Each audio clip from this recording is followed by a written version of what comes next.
¿cómo estás? Hermanos, buenos días. ¿Cómo están? Pues sí, aunque Sebas no nos deje, feliz año para todos. No he tenido la oportunidad de deseárselo a muchas personas todavía, mi regreso de las vacaciones. Me alegra mucho estar por aquí nuevamente con ustedes y bueno, tener este privilegio y esta responsabilidad de compartir la palabra del Señor con todos ustedes. Les invito a que nos unamos una vez más en oración y que nos dispongamos para esto entonces. Señor, gracias porque si algo te diferencia a ti de todos los falsos dioses, es que tú hablas y que hablas con poder y verdad y autoridad. Y gracias porque un día como hoy, en una reunión de personas tan normalitas como nosotros, Señor, ocurre algo absolutamente extraordinario. Tú estás presente en medio de nosotros de una manera especial, con el propósito justamente de anunciarnos tu palabra y de transformarnos y de animarnos y de darnos vida por medio de ella. Entonces, Señor, hoy te rogamos que nos prepares para recibirla como lo que es, como tu palabra, y yo especialmente te ruego, siendo un hombre tan débil y tan pequeño, y proponiéndome una tarea tan titánica como no solamente predicar, sino hacerlo desde 6 capítulos, que me ayudes y me asistas con ese espíritu que nos permite ser testigos tuyos. Y te pedimos todo esto en el nombre que anunciamos y celebramos, el de nuestro Señor Jesucristo. Amén. Y amén. Bueno, hace unos meses compartí un viaje de ascensor con un vecino del edificio en el que vivimos. Ya lo había visto antes, pero no había tenido la oportunidad de saludarlo, de presentarme. En ese caso aproveché la oportunidad, pero ocurrió algo muy llamativo. Tuvimos una conversación muy breve, como todas las conversaciones de ascensor, cordial, amigable, pero la conversación se cortó de manera súbita cuando mencioné que soy pastor. Evidentemente, la cara de mi vecino cambió de forma drástica. Dejó de sonreír, dejó de moverse con tranquilidad y empezó a comportarse de forma torpe, desconfiada. Incluso dio un paso hacia atrás y pegó su espalda a la pared del ascensor y se apretó los brazos así duro contra el pecho. Empezó a mirar fijamente la puerta y yo podía verle la ansiedad que tenía porque esas puertas se abrieran rápido.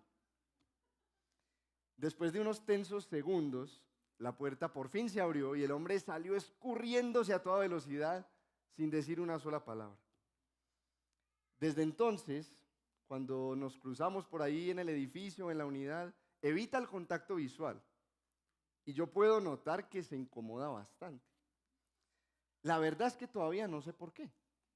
Todavía no tengo ni idea de qué fue lo que pasó por la mente de mi vecino cuando escuchó esas palabras. Pero no tengo que ser un genio para saber, pues, que el hombre no tiene una idea muy positiva que digamos del cristianismo, por la razón que sea. ¿Ustedes han notado la manera en que las personas incrédulas piensan acerca del cristianismo? ¿Ustedes han notado cuál es la idea o la imagen que tienen de los cristianos? Lo más probable es que mi vecino sencillamente esté siguiendo la corriente de nuestra cultura. Cada vez más, nuestra cultura percibe al cristianismo como una amenaza, como un estorbo del que hay que deshacerse.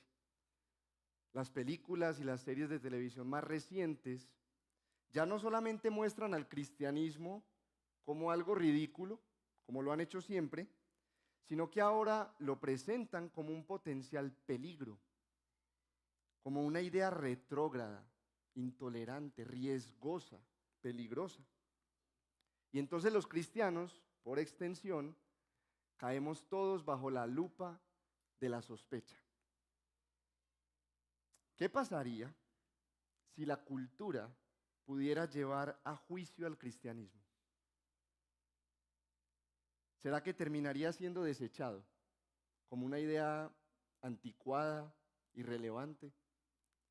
¿Será que acabaría condenado como un enemigo de la sociedad? ¿Has llegado a pensar tú que tal vez las personas tienen razón cuando nos tratan de ingenuos y de cosas peores a los cristianos por creer en lo que creemos? Pues no hay nada más lejos de la realidad. Nuestro texto de hoy nos enseña justamente lo contrario, que cuando el cristianismo es acusado y es llevado a juicio, sale ileso. Cuando el cristianismo es atacado con todo tipo de señalamientos, se demuestra que es confiable. Y confiable de tal manera que podemos entregarnos tranquila y completamente a Cristo, a Jesús. Esto es lo que vamos a ver hoy en los capítulos 21 al 26 del libro de los Hechos. Ya bien entrados en esta recta final de esta serie de predicaciones. Sí, escucharon bien. Hechos capítulos 21 hasta el 26. Vamos a intentar hoy condensar en un solo sermón 6 capítulos de la Escritura, y no cortos. Si nos están viendo por YouTube, no les recomiendo que lo intente en la casa. Por esa razón no los vamos a leer todos, sino que vamos a seleccionar algunos apartes. Entonces les voy a pedir que tengamos nuestras Biblias abiertas en esta sección, Hechos de los Apóstoles, capítulos 21 al 26. Y que presten atención cuando hagamos las referencias para que podamos leerlas juntos. La recomendación para todos es que luego, en otro momento en su casa, usted pueda leer la porción completa, que seguramente le va a sacar mucho más provecho a este mensaje. Entonces, empecemos por presentar de manera general lo que está ocurriendo en estos 6 capítulos, Hechos 21 al 26. No lo vamos a hacer como pintando un cuadro, trazo a trazo, sino que lo vamos a hacer como viendo un mosaico. Vamos a mirar distintas secciones aparentemente separadas para que nos den en conjunto una idea general de lo que estaba ocurriendo. Esta parte del libro de los Hechos cuenta cómo Pablo fue llevado a juicio en distintas ocasiones y delante de distintas audiencias, pero siempre con la participación de las autoridades civiles del Imperio Romano, durante un lapso de más o menos 2 años y un mes. O sea, estos 6 capítulos comprenden un periodo de tiempo de 2 años. Todo comienza en Jerusalén. Sebastián nos recordó la semana pasada que Pablo quería llegar ahí para pasar Pentecostés. Y el relato en el capítulo 21 empieza diciéndonos que Pablo llegó y es recibido por los apóstoles con gozo, pero que también ellos tenían una preocupación. La preocupación era un rumor que circulaba acerca de Pablo y que decía que él estaba enseñándole a los judíos que se apartaran de la ley de Moisés, que literalmente lo abandonaran. Y eso le sonaba a los judíos como un ataque contra su religión, su ley y sus tradiciones. Por esa razón los apóstoles le piden a Pablo que participe de una ceremonia pública para que el rumor sea disuadido, para que se confirme que el rumor es falso, una ceremonia judía. Pablo accede y va al templo con un grupo de otros 4 hombres, cuando de pronto es interrumpido por los judíos de Asia. Son un grupo de judíos revoltosos que lo vienen siguiendo desde que estaba por allá en el capítulo 17 y que al verlo en el templo alborotan a toda la multitud y lo toman preso, lo intentan intimidar. Y de hecho nos dice el texto que lo intentan matar. Pero Claudio Lisias, que es el comandante de las tropas en Jerusalén, lo rescata. Pablo tiene entonces la oportunidad de defenderse 2 veces en Jerusalén. Primero, contra esta turba de judíos, y segundo, contra el concilio o el Sanedrín de los judíos, que sería como la autoridad oficial religiosa de Israel. Esto ocurre en Jerusalén. Pero después el comandante se da cuenta de que hay una conspiración de los judíos en esa ciudad para matar a Pablo. Y entonces decide enviarlo a Cesarea, una ciudad que estaba a varios kilómetros de distancia sobre la costa, al gobernador de la provincia que se llamaba Félix, que sería un superior de Claudio Lisias. Cuando Claudio lo manda a Félix, le escribe lo siguiente, podemos leerlo en Hechos 23, vamos a leer los versos 26 al 30, donde está la carta que Claudio Lisias le escribió a Félix. Hechos 23, 26 al 30. Claudio Lisias, al excelentísimo gobernador Félix, salud. Cuando este hombre, Pablo, fue arrestado por los judíos y estaba a punto de ser muerto por ellos, al saber que era romano, fui con las tropas y lo rescaté. Queriendo cerciorarme de la causa por la cual lo acusaban, lo llevé a su concilio y hallé que lo acusaban sobre cuestiones de su ley, pero no de ningún cargo que mereciera muerte o prisión. Cuando se me informó de que había un plan en contra del hombre, se lo envié enseguida, instruyendo también a sus acusadores que presenten los cargos contra él delante de usted. Esto efectivamente ocurre. Delante de Félix en Cesarea, el concilio o el Sanedrín se presenta, encabezado por el sumo sacerdote que se llamaba Ananías, y en la voz de un abogado llamado Tértulo, trae las acusaciones formales a Pablo. Leamos de qué lo acusaban en Hechos 24, 2 al 9, ahí en la misma página. Hechos 24, 2. Después que llamaron a Pablo, Tértulo comenzó a acusarlo diciendo al gobernador. Empieza con un poquito de adulación. Ya que por usted hemos obtenido mucha paz y que por providencia suya se están llevando a cabo reformas en favor de esta nación, nosotros por todos los medios y en todas partes reconocemos esto con profunda gratitud, oh excelentísimo Félix. Pero para no molestarle más, le suplico que con su habitual bondad nos conceda una breve audiencia. Pues hemos descubierto que este hombre, Pablo, es verdaderamente una plaga y que provoca disensiones entre todos los judíos por el mundo entero y es líder de la secta de los nazarenos. Hasta trató de profanar el templo. Entonces lo arrestamos y quisimos juzgarlo conforme a nuestra ley. Pero interviniendo el comandante Lisias, con gran violencia lo quitó de nuestras manos, mandando a sus acusadores que vinieran a usted. Si usted mismo lo interroga sobre todo lo que he dicho, podrá confirmar las cosas de que lo acusamos. Los judíos se unieron también a la acusación, asegurando que efectivamente así era todo. Como pudimos leer, la acusación contra Pablo era grandilocuente, era exagerada. Se presenta en los términos más escandalosos. Este hombre es una verdadera plaga, como si fuera una peste, una pandemia. Provoca disensiones entre los judíos por el mundo entero. Y es el líder de la secta de los nazarenos. Eso suena como si fuera el cabecilla de una banda criminal, los nazarenos. Pero la acusación también era mentirosa. Tértulo dice que Pablo trató de profanar el templo, lo cual era completamente falso. Pablo responde negando todo eso tajantemente y reiterando la razón por la que él entendía que verdaderamente estaba siendo juzgado: la resurrección de Jesús. Él ya había dicho ante el concilio en Jerusalén que era por la resurrección de Jesús que él creía y que él proclamaba que estaba siendo juzgado. Leamos ahí mismo en Hechos 24, los versos 20 al 21, son palabras de Pablo. Pasemos la página. O si no, que estos mismos digan qué delito encontraron cuando comparecí ante el concilio, eso fue en Jerusalén, a no ser por esta sola declaración que hice en voz alta mientras estaba entre ellos. Por la resurrección de los muertos, soy juzgado hoy ante ustedes. Félix, escuchando todo esto, no tiene razones para condenar a Pablo.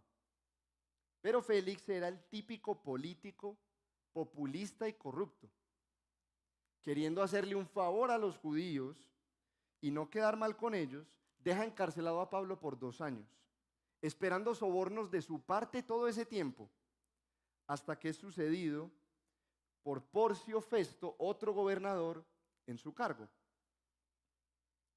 Festo también es instigado por los judíos para que devuelva a Pablo desde Cesarea hacia Jerusalén, donde recordemos había una conspiración para matarlo.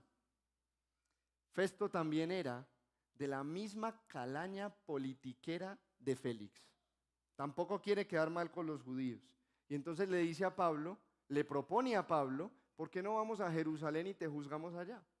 Sabiendo que había un complot contra él. Pero Pablo, como todos nosotros sabemos, no tenía ni un pelo de tonto. Y Pablo adivinó que no iba a recibir un juicio justo de parte de un hombre de un carácter tan cuestionable como este Festo. Pablo no era un cobarde, él estaba dispuesto a morir por Jesús. Se lo dijo a sus colaboradores en el capítulo 21.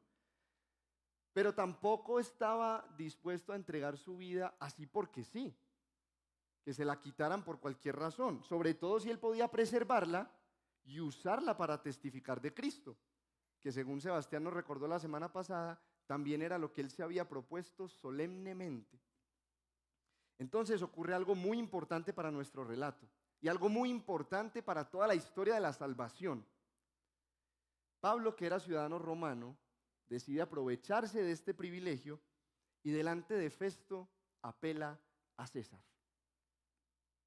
Es decir, al mismísimo emperador romano, la máxima autoridad del imperio que gobernaba todo el mundo conocido en aquel entonces. Y mientras Pablo espera ser enviado a Roma para ser escuchado por el emperador, el rey Herodes Agripa II, que sería un superior de Festo, lo visitó por unos días. Festo no sabía qué hacer con Pablo, entonces aprovechó la visita de su jefe para que él también lo escuchara y le ayudara a saber qué le iban a decir al emperador cuando le mandaran a este preso, a este personaje, a Pablo. Y cuando viene Agripa II, entonces Pablo tiene otra oportunidad de defenderse de manera detenida. Lo que Pablo decide hacer es que por segunda vez cuenta su testimonio de conversión. Ya se lo había contado a los judíos cuando estaba en Jerusalén. Pero en este caso agrega un detalle que no había mencionado antes. Agrega las propias palabras de Jesús aclarando lo que le había pedido hacer específicamente a Pablo. Y entonces Pablo cuenta cómo se ha esforzado por obedecerle a Jesús en eso que le pidió y aprovecha otra vez la oportunidad para aclarar la razón por la cual lo están llevando a juicio. Leamos esto en el capítulo 26, versos 15 al 23. Capítulo 26, versos 15 al 23. Este es Pablo hablando en medio de su testimonio. Yo entonces dije, ¿quién eres, Señor? Y el Señor dijo, yo soy Jesús a quien tú persigues. Pero levántate y ponte en pie, porque te he aparecido con el fin de designarte como ministro y testigo, no solo de las cosas que has visto, sino también de aquellas en que me apareceré a ti. Te rescataré del pueblo judío y de los gentiles, a los cuales yo te envío, para que les abras sus ojos, a fin de que se conviertan de las tinieblas a la luz y del dominio de Satanás a Dios, para que reciban por la fe en mí el perdón de pecados y herencia entre los que han sido santificados. Por tanto, oh rey Agripa, no fui desobediente a la visión celestial, sino que anunciaba, primeramente a los que estaban en Damasco y también en Jerusalén, y después por toda la región de Judea, y aún a los gentiles, que debían arrepentirse y volverse a Dios, haciendo obras dignas de arrepentimiento.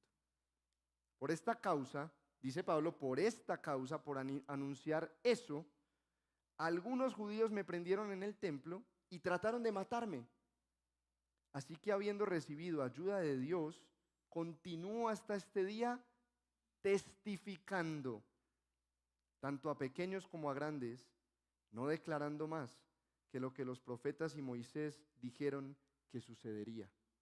¿Qué fue lo que dijeron?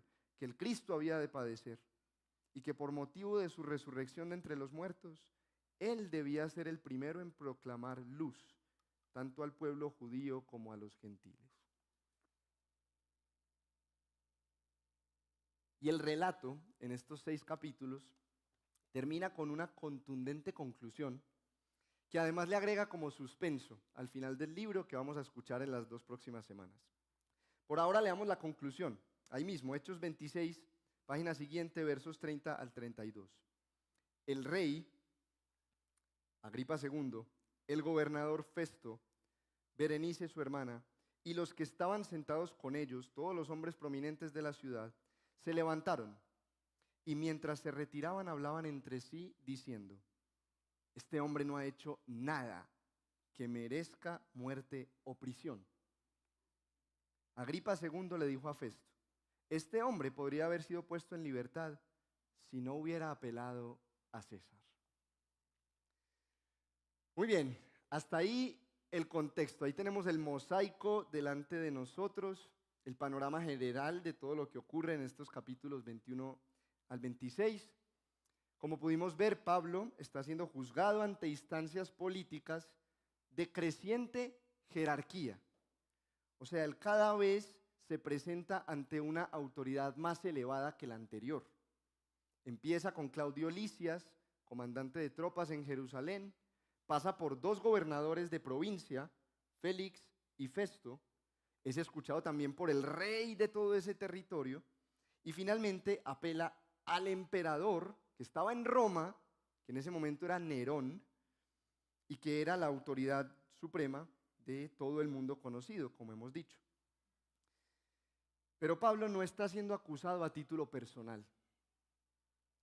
En realidad, es el cristianismo representado por Pablo lo que está siendo juzgado y examinado.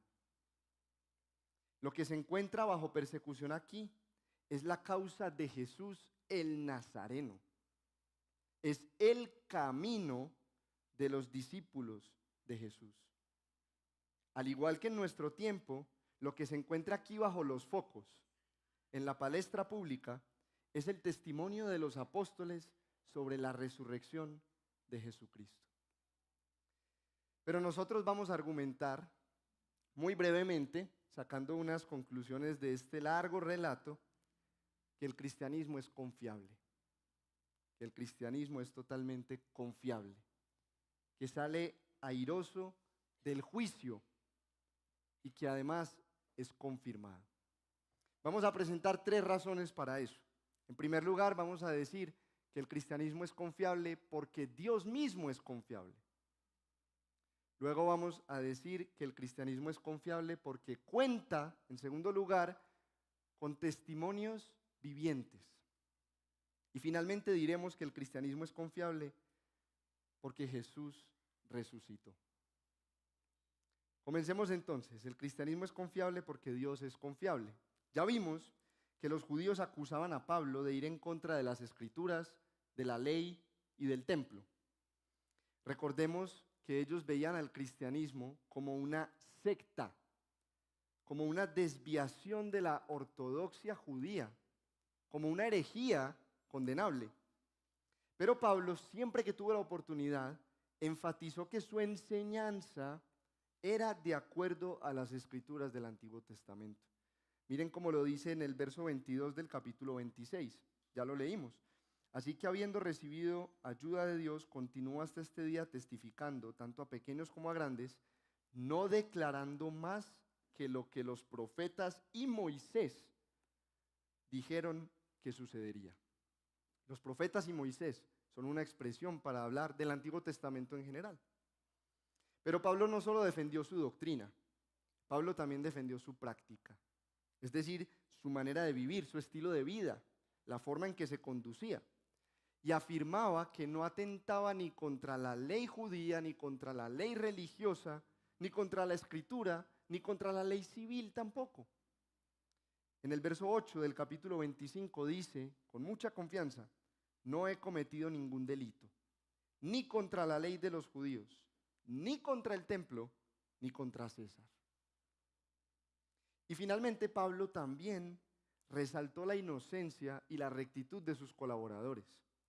Cuando habló de Ananías, no el sumo sacerdote, sino el discípulo que lo recibió en Damasco después de su conversión y que oró por él para que recobrara la vista, lo presenta como un hombre piadoso según las normas de la ley y de quien daban buen testimonio todos los judíos que vivían allí, es decir, en Damasco. Capítulo 22, verso 12. Necesitamos entender que el cristianismo no fue un invento de Pablo, no fue la ocurrencia de ningún otro de los apóstoles. El cristianismo no es una fábula de antiguos autores ni una construcción social del ingenio humano. El cristianismo, entendiéndolo como la religión basada en la vida y las enseñanzas de Jesús de Nazaret, es el plan que Dios mismo ideó desde la eternidad pasada para el mayor bien de la humanidad, su salvación. Y Dios fue revelando poco a poco, de manera progresiva, este plan y registrándolo en la Biblia. Las antiguas escrituras anticipaban de muchas maneras la salvación que Dios obraría a su debido tiempo al enviar a Jesucristo. Todo el Antiguo Testamento, podemos decir, que sirve como una preparación para la llegada de Jesús, de la que leemos en el Nuevo Testamento. Todo el Antiguo Testamento, sus personajes principales, sus temas más recurrentes, la historia del pueblo de Israel, el sacerdocio, la ley, las ceremonias, los ritos, los profetas, todo servía como una señal que apuntaba hacia Jesús. Jesús mismo afirmó esto categóricamente y lo repitió en más de una ocasión. Por ejemplo, Lucas nos dice al final de su evangelio que hablando con los discípulos en el camino a Emaús, comenzando por Moisés y continuando con todos los profetas, otra vez esa expresión, Moisés y los profetas, Jesús les explicó lo referente a él en todas las escrituras. Lucas 24, 27. O sea, según Jesús, todas las escrituras, todo el Antiguo Testamento hablan de él. Pablo entendió esto porque Jesús mismo se lo reveló. Jesús le manifestó a Pablo que él era el cumplimiento de todo lo anticipado en el Antiguo Testamento y que él era el único camino de salvación. Miren cómo Pablo cuenta que Jesús le dijo esto en los versos 15 al 18 del capítulo 26. Yo soy Jesús a quien tú persigues, ya lo leímos también, pero levántate y ponte en pie porque te he aparecido con el fin de designarte como ministro y testigo, no solo de las cosas que has visto, sino también de aquellas en que me apareceré a ti. Te rescataré del pueblo judío y de los gentiles a los cuales yo te envío para que les abras sus ojos, a fin de que se conviertan de las tinieblas a la luz y del dominio de Satanás a Dios, para que reciban por la fe en mí el perdón de pecados y herencia entre los que han sido santificados. Notemos que Jesús le dice a Pablo que lo hará testigo suyo en dos cosas. En lo que estaba viendo en esa aparición, es decir, que Jesús estaba vivo, que Jesús había resucitado, pero en segundo lugar, en lo que recibiría como revelación también por parte del mismo Jesús. Todo lo que ocurre en estos 6 capítulos, sin excepción, es el cumplimiento de lo que ya Jesús le había anticipado a Pablo y de lo que ya habían registrado las Escrituras. Miren, por ejemplo, Pablo está sufriendo maltrato y persecución por parte de los judíos. Está siendo llevado delante de gobernadores y reyes por la causa de Jesús. Jesús ya le había asegurado esto a Pablo. En el capítulo 9, la primera vez que se nos cuenta su testimonio, Jesús le dice a Ananías, ve, porque Pablo es mi instrumento escogido para llevar mi nombre en presencia de los gentiles. Escuchen, de los reyes y de los israelitas, porque yo le mostraré cuánto debe padecer por mi nombre. Y aquí está Pablo, delante de los gentiles, ya pasó por ahí, los capítulos 13 al 20. Aquí está Pablo delante de los reyes y delante de los israelitas, además sufriendo por causa del nombre de Jesús, sufriendo todo tipo de persecuciones y maltratos. Jesús también lo había dicho a sus discípulos, Mateo 10, 18. Ustedes serán llevados delante de gobernadores y reyes por mi causa. Escuchen, ¿para qué? Como un testimonio a ellos, a los reyes y a los gobernadores y a los gentiles. Pablo hizo eso. No solo fue presentado ante reyes y gobernadores, fue testimonio para ellos. En nuestro texto lo vemos, primero con Félix. Miren los versos 24 y 25 del capítulo 24. Capítulo 24, 24 y 25. Pero pocos días más tarde llegó Félix con Drusila, su mujer, que era judía, y mandó traer a Pablo. Escuchen esto. Y lo oyó hablar acerca de la fe en Cristo Jesús. Al disertar Pablo sobre la justicia, el dominio propio y el juicio venidero, Félix, atemorizado, dijo: vete por ahora, pero cuando tenga tiempo te mandaré llamar. Félix escuchó acerca de la fe en Jesús.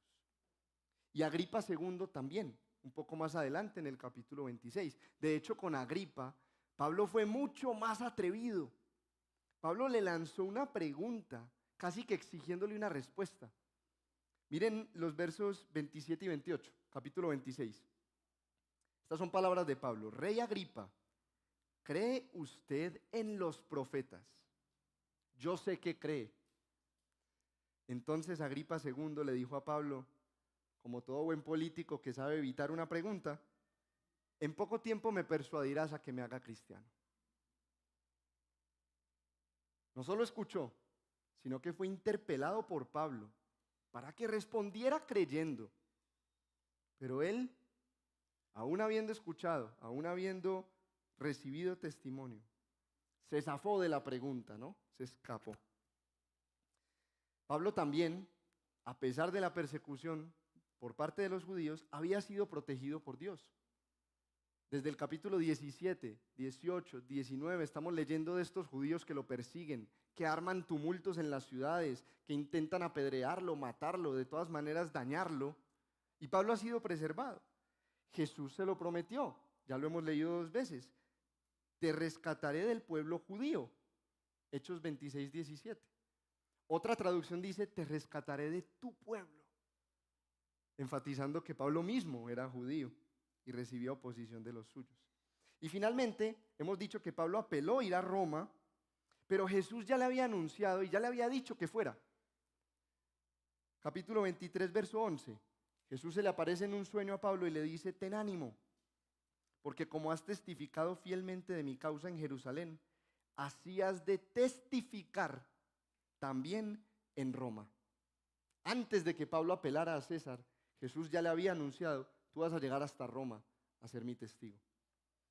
Y en un plano más general, en este punto en el que nos encontramos del libro de los Hechos, podemos todos confirmar, si hemos prestado atención a las predicaciones de aquí para atrás, que hemos visto el cumplimiento de lo que Jesús anunció que sus discípulos haríamos en Hechos capítulo 1, verso 8, que seríamos testigos suyos en Jerusalén y en Judea y en Samaria y hasta los confines de la tierra. En este punto de Hechos ya hemos visto a los apóstoles testificar en Jerusalén, en Judea, en Samaria y hasta los confines de la tierra, tan lejos como Roma, la capital misma de todo el mundo conocido en aquel entonces, y delante de todo tipo de personas, pobres y ricos, hombres, mujeres, judíos, gentiles, ciudadanos de a pie y gobernantes por igual. ¿Cuál es el punto de todo este recorrido, mis hermanos? Afirmar que Dios es confiable, que lo que Dios dice es digno de confianza.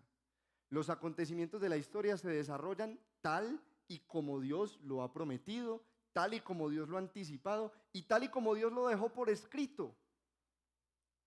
Y entendiendo que la Biblia es la palabra de Dios y que, como hemos visto, el cristianismo está enraizado en la Biblia, entonces podemos afirmar que el cristianismo también es confiable. Hermanos, esto tiene una aplicación inmediata para nosotros. Podemos confiar en Dios y en su palabra. Si estamos creyendo en el cristianismo, la vida y la enseñanza de Jesús de Nazaret, no estamos creyendo en invenciones humanas. No estamos creyendo en aspiraciones ilusorias de nuestro corazón. Estamos creyendo en Dios mismo. Vendrán cuestionamientos externos. Ya han venido. Y vendrán dudas internas. Estoy seguro de que ya han venido también. Pero fiel es Dios y digno de nuestra entera confianza. Ni una jota, ni una tilde de lo que está escrito caerá a tierra sin haberse cumplido. Sigue creyendo. Continúa aferrándote a lo que Él ha dicho.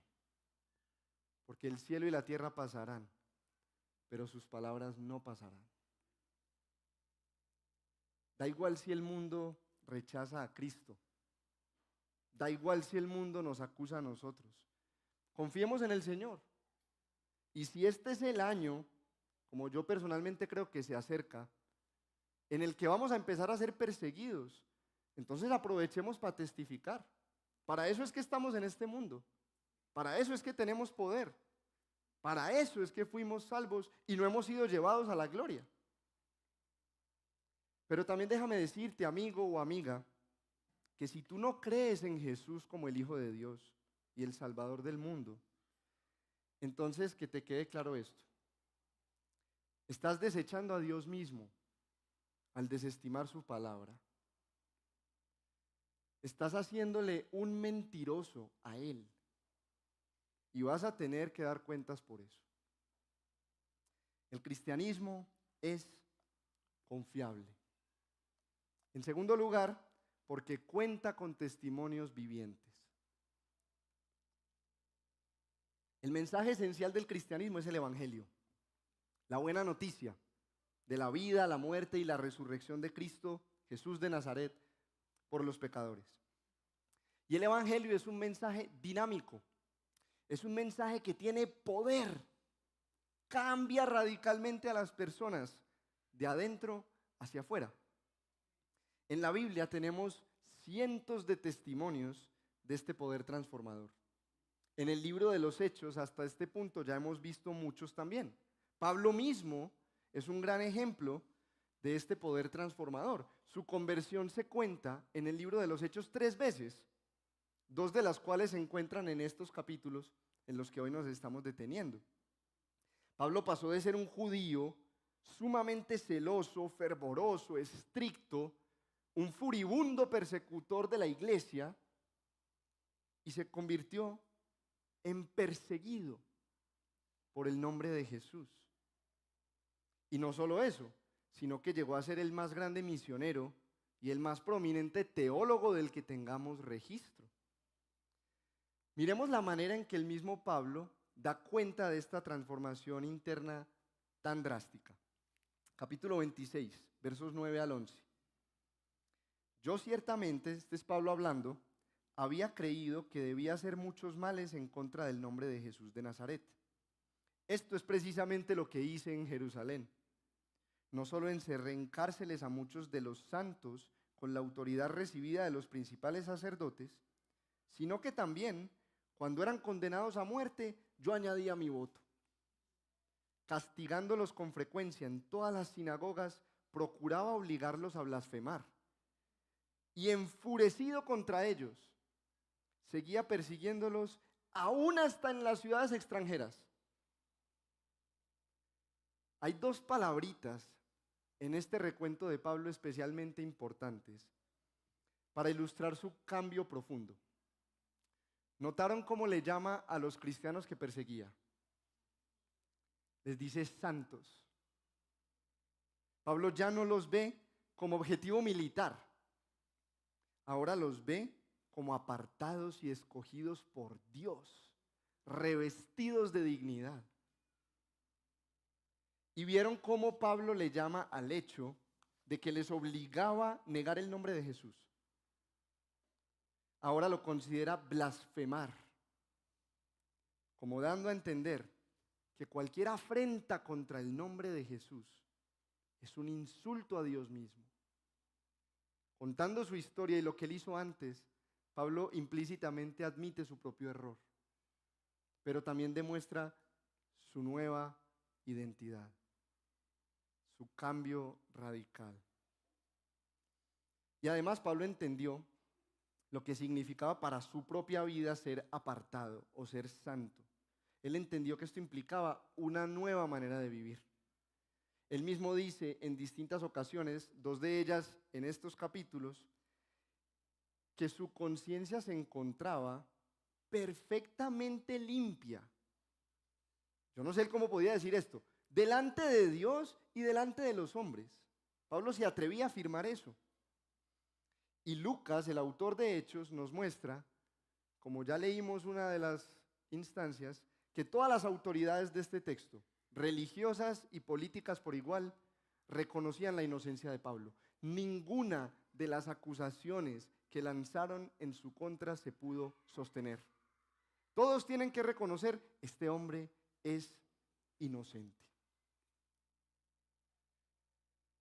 Pero Pablo no es el único testimonio viviente que confirma la confiabilidad del cristianismo. Tenemos a la Iglesia Universal, los santos, para usar la palabra de Pablo, de toda la historia, de todos los siglos, de todos los rincones del mundo, que se han mantenido contra todo pronóstico por 2 milenios, no solo resistiendo los ataques de distintos frentes, sino también creciendo, expandiéndose y floreciendo.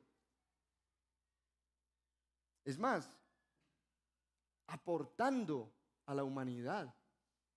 La sociedad está en deuda con el cristianismo por avances y beneficios muy significativos. Tengo en mi biblioteca un libro no pequeño que se titula en inglés ¿Cómo el cristianismo cambió al mundo? En ese libro el autor recoge algunas de las maneras en que el cristianismo ha servido positivamente al desarrollo humano y a la transformación de la sociedad. Contribuciones como los hospitales y las universidades se suman a distintos aportes importantes en la ciencia, en el arte, en la música, en la economía, en la política, en la literatura, para convencernos de que el cristianismo puede ser confiado, que no tiene que ser mirado con sospechas. Ahora, yo sé que hay muchos contraejemplos que se presentan y muchos casos de cristianos lamentables que han causado mucho daño. Vamos a reconocerlo. Es verdad. Los casos que normalmente surgen son los de los cruzados o la Inquisición. Es verdad. Incluso hay muchísimos otros casos que podrían mencionarse. Pero nada de eso cuestiona la confiabilidad del cristianismo. Es como si nosotros dijéramos que las obras del compositor Johann Sebastian Bach son una basura porque cuando yo las interpreto suenan horrible. Es la misma lógica. No, las obras de Bach son majestuosas, son sublimes, aunque yo no sepa cómo tocarlas. Lo mismo pasa con el cristianismo. El cristianismo es como esa pieza perfecta, confiable, aunque muchos lo hayamos vivido mal. Una cosa no quita la otra. ¿Se acuerdan de lo que dijo Gamaliel por allá en el capítulo 5? Hablando con el concilio de los judíos, les animó a que no se ensañaran contra el movimiento cristiano. Les argumentó que si eso era cosa de hombres, perecería, que se caería por su propio peso, que no había ni qué preocuparse por eso. Pero también les advirtió que si era de Dios, entonces no solamente no podrían destruirlo, sino que se encontrarían luchando contra Dios mismo si se le oponían. Hechos 5, 38 y 39. Hermanos, la iglesia universal es un poderoso testimonio de que Dios no solo resiste a la oposición, sino que la usa para sus propósitos. Esto es sorprendente, como ocurrió con el caso de Pablo. Los judíos querían matarlo, querían silenciarlo, lo persiguieron a muerte, pero lo único que lograron fue catapultar el cristianismo por todo el imperio romano y por todo el mundo conocido. Lograron que el evangelio llegara hasta la cima del mundo por la soberanía de Dios que obraba detrás de sus planes malignos. Y además aquí estamos nosotros. También somos testimonios vivientes que validan el cristianismo.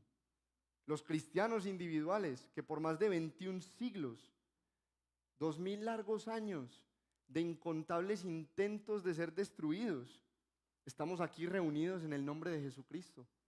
Y somos testimonios vivientes de que hay un Dios viviente en el cielo que cambia a las personas y que me cambió a mí y que te cambió a ti, ¿o no? Yo te escuché cantar hace un rato, Jesús, te adoro por lo que hiciste en mí. No es por eso que en últimas estamos aquí también nosotros. Te cambió también a ti. Hermanos, una iglesia local es la mejor apologética para el cristianismo, es la mejor defensa para el evangelio. Que exista un grupo de personas así, que siendo tan diversas, puedan estar unidas en Jesús, y no solo unidas, sino amándose con un amor fraternal, es evidencia del poder del evangelio. Esto lo hemos escuchado antes ya, pero vale la pena repetirlo. Hay personas aquí que no solamente tendrían todas las razones del mundo para estar separadas, sino para incluso ser enemigas, y que adoramos juntos a un mismo Dios y podemos amarnos fraternalmente. Eso no tiene explicación aparte del evangelio. Esa es la mejor defensa del cristianismo. Tú y yo, viviendo como hijos de Dios regenerados, perdonados y amados en una iglesia local, somos testimonios vivientes de la confiabilidad del cristianismo. Si tú miras alrededor podrás ver que el cristianismo es confiable. Y finalmente también el cristianismo es confiable porque Jesús resucitó. Cuando Dios el Padre levantó a Jesús de entre los muertos, estaba confirmando su identidad y su obra. Aceptó su sacrificio. Vindicó su reputación. Dios mismo confirmó a Jesús. Recordemos la predicación de Pedro por allá en el capítulo 2, ya muy lejos. Sepa pues con certeza toda la casa de Israel que a este Jesús a quien ustedes crucificaron, Dios lo ha hecho Señor y Cristo. Hechos 2:36. Dios lo ha hecho Señor y Cristo, es decir, Mesías, Rey universal. Dios lo declaró así el día de la resurrección. La resurrección de Cristo sirve como el veredicto de Dios que valida a su Hijo Jesús y que nos recuerda algo muy importante. La resurrección de Cristo y la confirmación de Dios nos recuerda que el que juzga aquí es Dios. El que tiene la última palabra es Dios. El juez aquí es Dios, no son los hombres. Dios es el juez. No era Claudio Lisias, no era Félix, no era Porcio Festo, no era el rey Herodes Agripa II, no era Nerón, y tampoco en tiempos de Jesús, tampoco era Herodes el Grande, tampoco era Poncio Pilato, tampoco era Caifás. Y el día de hoy, en nuestro tiempo, no es el Papa, no es Hollywood, no es ningún gobernante, no es ningún personaje famoso, ninguna celebridad, no es ningún rey, no es ningún presidente, no es hombre alguno. El juez es Dios. Jesús está vivo porque Dios lo resucitó. Y eso hace que su persona y sus enseñanzas sean confiables. En nuestro texto Jesús es un personaje principal. Si usted lee esos 6 capítulos va a ver que Jesús aparece 1, 2, 3, 4, 5, 6, 7, 8 veces. Y siempre es presentado vivo y reinando.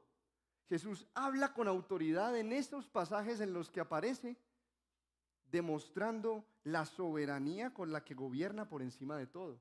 Cuando cuenta su testimonio, Pablo lo llama Señor, con mayúsculas. Seguramente en contraste a todos los señores con minúsculas que aparecen en estos capítulos. Jesús es el Rey de Reyes, el Señor de los señores, incluyendo a César y a cualquier otro. Entonces, aunque los hombres rechacen a Jesús y al cristianismo, Dios lo ha aprobado y lo ha vindicado. Aunque los hombres nos juzguen a nosotros y nos rechacen a nosotros, escucha esto: Dios te ha aceptado en Cristo a ti, aunque el mundo entero te rechace. Y como Dios es el juez supremo y eterno, entonces Dios tiene la opinión que cuenta. Y la única opinión que cuenta para siempre, por los siglos de los siglos. Él es el verdadero juez que examina a los jueces inferiores, como vemos en este capítulo, con Félix y con Agripa. Hermanos y amigos, el punto es este: nadie juzga realmente al cristianismo. Al contrario, el cristianismo nos juzga a todos. Por medio del Evangelio, expone nuestro pecado y nos ofrece gracia. Dios es el juez que juzgará a los vivos y a los muertos. Y Él ya declaró su veredicto frente al cristianismo. ¿Y sabes qué dijo? Totalmente confiable. Entonces, pregúntate tú si estás de parte de Dios en su valoración o si estás en contra de Él. ¿Cómo saberlo? Si has creído en su Hijo Jesucristo o si lo estás rechazando. En conclusión, entonces, el cristianismo es confiable porque Dios mismo es confiable, porque cuenta con testimonios vivientes y porque Dios resucitó a Jesús de entre los muertos, aprobándolo, y Dios es el juez eterno y supremo. Sin embargo, nosotros tenemos muchos problemas para confiar en Dios y creer en su palabra. ¿No es así? Seamos honestos. Nosotros no somos ejemplos intachables de Jesús, ni testimonios inmaculados de integridad cristiana como Pablo, ¿o sí? Nosotros no tenemos nuestra conciencia perfectamente limpia como Él. ¿O alguien se atrevería a afirmar semejante cosa? Mi conciencia no solo me acusa mucho. Y yo creo que la tuya también, si eres sincero. Nosotros incluso muchas veces cuestionamos a Dios. Dudamos de las grandes verdades sobrenaturales del Evangelio, como la resurrección de Cristo. Pablo le preguntaba al rey Agripa II, capítulo 26, verso 8, ¿por qué se considera increíble entre ustedes que Dios resucite a los muertos? Usted podría hacerle esa misma pregunta a cualquier persona hoy. ¿Por qué? ¿Por qué no podemos creer que Dios resucita a los muertos, si Dios es Dios? Pero es aquí donde el cristianismo se hace indubitablemente confiable. Y es que el cristianismo ofrece a los pecadores e imperfectos como tú y como yo lo que realmente necesitamos. ¿Qué es lo que realmente necesitamos tú y yo? Necesitamos buenas noticias de perdón y de esperanza. Y el cristianismo nos ofrece justamente eso. Ya leímos que Jesús le dijo a Pablo que por la fe en Él recibimos perdón de pecados y herencia entre los que han sido santificados. Hechos 26, 15 al 18. Por la fe, por la confianza. Es importante que el cristianismo sea confiable porque demanda nuestra confianza. Y Jesús en esos versículos estaba aludiendo a un pasaje de Isaías, el profeta, capítulo 35, donde Dios anunciaba la salvación futura que traería para todos los que confían en Él. El verso 10 de Isaías 35 dice preciosamente: volverán los rescatados del Señor, entrarán en Sión con gritos de júbilo, con alegría eterna sobre sus cabezas, gozo y alegría alcanzarán y huirán la tristeza y el gemido. Hermanos y amigos, el cristianismo, como su nombre lo indica, se trata de Cristo. No se trata de Pablo, ni de los apóstoles, ni de ninguno de nosotros. Aunque en estos capítulos leemos el sufrimiento y el juicio de Pablo, lo que debemos ver es la sombra de Cristo en el propio Pablo. Porque aquí el apóstol está siguiendo los pasos de su Señor.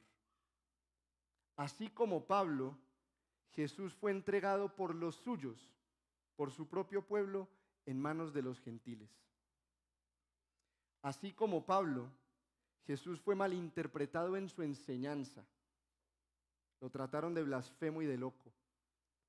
Así como Pablo, Jesús fue golpeado.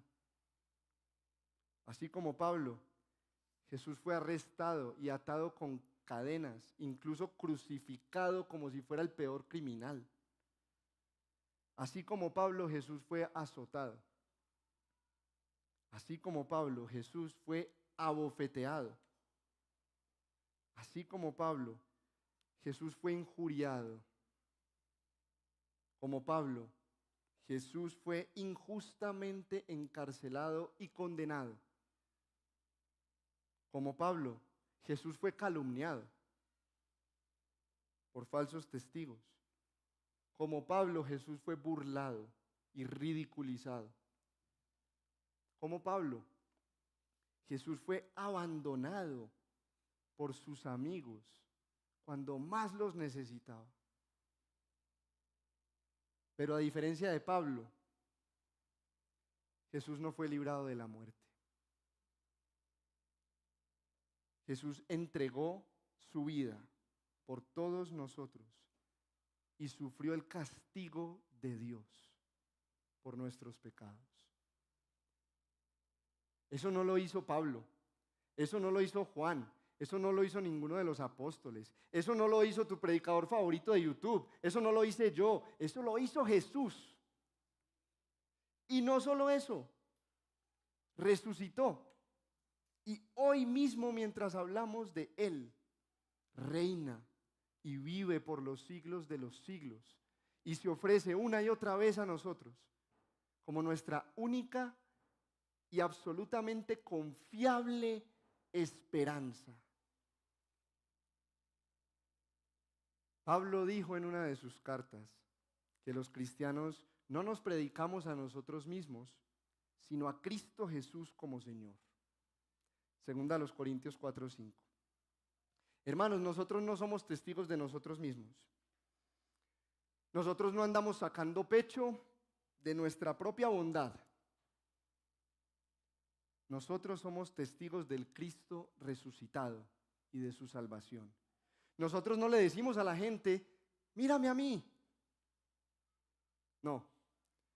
Nosotros con todas nuestras imperfecciones le decimos a la gente, míralo a Él. Entonces, hermanos y amigos, recibamos buenas noticias con fe y en arrepentimiento. Confiemos en el cristianismo. Mejor dicho, confiemos en Cristo y recibamos perdón para el presente y esperanza de gloria para el futuro. Y entonces sigamos creyendo y sigamos esforzándonos por ser fieles en la misión que Él nos ha encomendado. Amén. Vamos a orar. Tomemos un momento para reflexionar en torno a lo que hemos escuchado, para pensar en las maneras concretas, personales, en que Dios nos está hablando, para arrepentirnos, para creer, para ver a Jesús una vez más, cada uno en su lugar.